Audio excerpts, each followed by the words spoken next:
If you haven't heard of the Saudi royal family, the richest, most powerful dynasty on the planet, you're missing one of the most astonishing stories in modern history.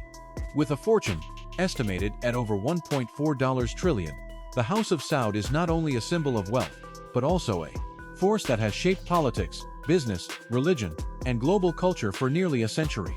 From their tribal roots in the Arabian desert to their towering palaces, billion-dollar investments, and futuristic cities, their rise is nothing short of extraordinary. Let's go back to the 18th century, to a time when the Arabian Peninsula was a rugged tribal land filled with rival clans and constant conflict. It was here that a young tribal leader named Mohammed bin Saud formed a powerful alliance with a religious reformer, Muhammad ibn Abd al-Wahhab. This wasn't just a political partnership. It was the creation of a new state, based on a strict interpretation of Islam, now known as Wahhabism. Together, they laid the foundation for the first Saudi state, blending religious authority with military power in a way that would come to define the royal family for generations. Fast forward to the early 20th century. In 1932, Abdulaziz ibn Saud unified the Arabian Peninsula under one banner, creating the modern Kingdom of Saudi Arabia. His reign marked the beginning of a dynasty that would wield unprecedented control over a single resource: oil. In 1938, vast oil reserves were discovered beneath the desert and everything changed. The kingdom transformed from a land of Bedouins and nomads into an energy superpower. The Saudi royal family used this newfound wealth to build infrastructure, schools, cities, and a military, but also to consolidate power. They established Saudi Aramco, the national oil company that today is the most profitable company on earth. In 2019, Aramco stunned the world with a valuation of over $1.7 trillion, surpassing even tech giants like Apple and Microsoft. The House of Saud became not just rulers, but gatekeepers of the world's energy supply. As oil revenues poured in, so did the construction of lavish palaces, the purchase of priceless artifacts, and the rise of a sprawling royal family. The House of Saud now has over 25,000 members, with around 200 princes controlling government positions, military commands, and vast businesses. Unlike most monarchies, Saudi Arabia's ruling family is essentially a massive corporation with endless resources and global reach. In 2015, a major transition occurred. King Salman bin Abdulaziz Al Saud took the throne, and soon after, he named his young and ambitious son, Mohammed bin Salman, or MBS, as crown prince. At just 32 years old, MBS was given the keys to the kingdom, but he wasn't just content to maintain tradition. He wanted to redefine it. MBS launched a bold initiative called Vision 2030. Its goal: transform Saudi Arabia from an eversea oil-dependent kingdom into a diversified modern economy.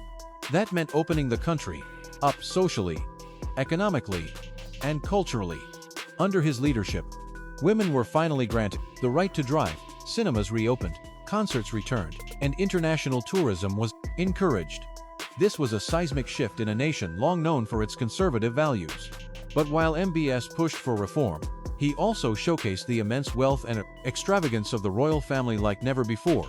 In 2017, he made headlines around the extant world when he purchased the painting Salvator Mundi, attributed to Leonardo da Vinci, for a staggering $450 million, making it the most expensive artwork ever sold. The painting now reportedly hangs aboard his private superyacht named Serene, which he bought for $500 million. At 439 feet, it includes 2 helipads, multiple swimming pools, a submarine dock, and even a floating art gallery. And that's just the beginning. MBS is known for his collection of ultra-luxury cars, including a $5 million Pagani Zonda Riviera, a Bugatti Chiron, and a Koenigsegg Agera RS. These aren't just symbols of speed, they're symbols of power. Yet, MBS isn't the only royal with a passion for cars. Prince Turki bin Abdullah stunned the world when he drove a fleet of gold-plated vehicles through the streets of London. His collection includes a Lamborghini Aventador, a Mercedes-Benz G63 AMG 6x6, a Bentley Flying Spur, and a Rolls-Royce Phantom Coupe, each of them plated in gold. Meanwhile, Prince Badr bin Mohammed is known as one of the most serious car collectors on earth. His garage includes the ultra-rare Bugatti La Voiture Noire worth over $8 million, along with a Ferrari LaFerrari Aperta, Aston Martin 1.7, and multiple McLaren P1s. But let's move from cars to palaces, because the homes of the House of Saud redefine the word luxury. In Riyadh, the Al Yamama Palace is one of the most iconic royal estates. It spans more than 400 rooms with golden doors, marble floors imported from Italy, crystal chandeliers, and opulent reception halls used for state functions and diplomacy. Then there's the Maraba Palace, built in the 1930s for King Abdulaziz himself. Though modest compared to today's standards, it represents the roots of a dynasty that grew from tribal camps to marble palaces. Today, it's a museum filled with royal artifacts, ancient photographs, and exhibits that showcase the family's incredible journey. Internationally, the royal family owns properties across Europe and the United States. In France, MBS bought the Chateau Louis XIV, a modern palace modeled after Versailles, for $300 million. With fountains, a wine cellar that holds over 3,000 bottles, and 12 luxury bedrooms, it's the most expensive home ever sold. In the US, he owns Chateau de Lumière, a Virginia estate with 13 bathrooms, a basketball court, a spa, and formal gardens inspired by 18th century France. King Salman, with a net worth of $18 billion, spares no expense either. His palace in Riyadh is rumored to include gold-plated tissue boxes, chairs, and even a swimming pool. On a single vacation to the south of France, he brought 1,000 guests, booked out entire hotels, and traveled with over 400 luxury cars. Locals watched in disbelief as convoys of Rolls-Royces, Bentleys, and armored limousines escorted the king's entourage. And when it comes to flying, the sky is literally the limit. MBS is rumored to be converting a commercial Airbus A380 into a private $500 million flying palace featuring multiple lounges, private suites, and golden accents. King Salman already owns a custom Boeing 747, complete with a gold-plated throne and fully furnished royal living quarters. Prince Mohammed bin Fahd has a Boeing 777 with a fully customized interior. Luxury in the clouds. Then there are the parties. In 2015, MBS hosted an infamous private event in the Maldives, spending over $50 million to rent out an entire island resort. He flew in 150 models, hired global stars like Pitbull, Afrojack, and PSY, and transformed the island into a royal paradise. That same year, for his daughter's wedding, King Salman reportedly gifted a £3 million wedding dress, a gold toilet, and a palace full of gold-laced furniture. Yet, despite all the extravagance, the Saudi royal family is also strategic. They're not just spending, they're investing. Their public investment fund, PIF, worth over $700 billion, is the economic engine behind Saudi Arabia's transformation. Through it, the kingdom owns major stakes in Uber, Microsoft, Lucid Motors, Disney, and more. The PIF is also behind the Fariantin Ists acquisition of Newcastle United Football Club, and it launched the controversial LIV Golf Tour, which aims to rival the PGA with a $2 billion war chest. And then there's NEOM, the crown jewel of MBS's legacy, a $500 billion mega project.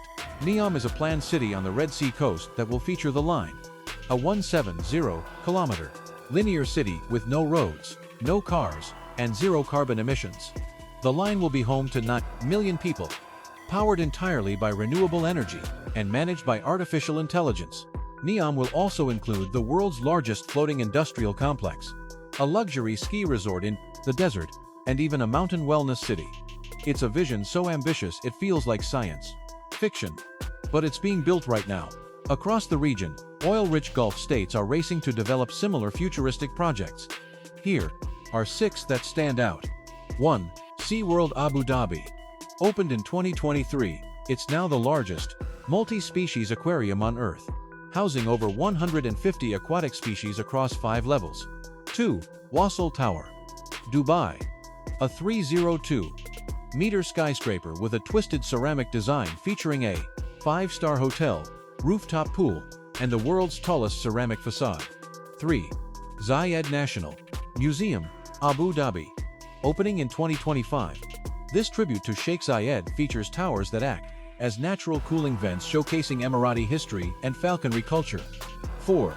Vertical City, Dubai.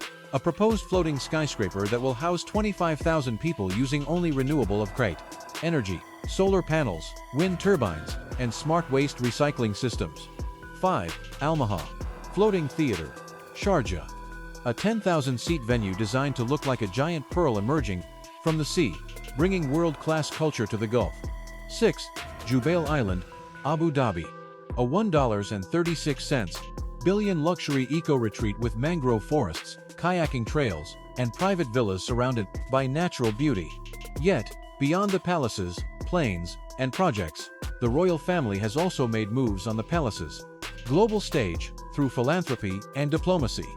During President Obama's administration, the Saudis gifted the first family over $1.3 million in diamond and gemstone jewelry, including gifts worth $80,000 for Sasha and Malia Obama.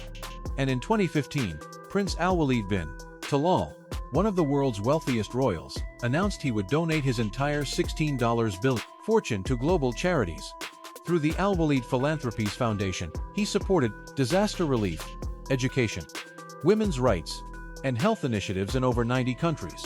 From ancient alliances in the desert to futuristic megacities and space-age jets, the House of Saud is not just a royal family. It's a political powerhouse, a business empire, a global brand, and a symbol of what money and vision can build. So now we ask you, which part of this royal journey shocked you the most? Was it the billion-dollar cities, the flying palaces, or the gold-covered Lamborghinis? Let us know in the comments. And don't forget to like, share, and subscribe for more jaw-dropping stories from the world of the ultra-rich, where royalty meets the future and luxury has no limits.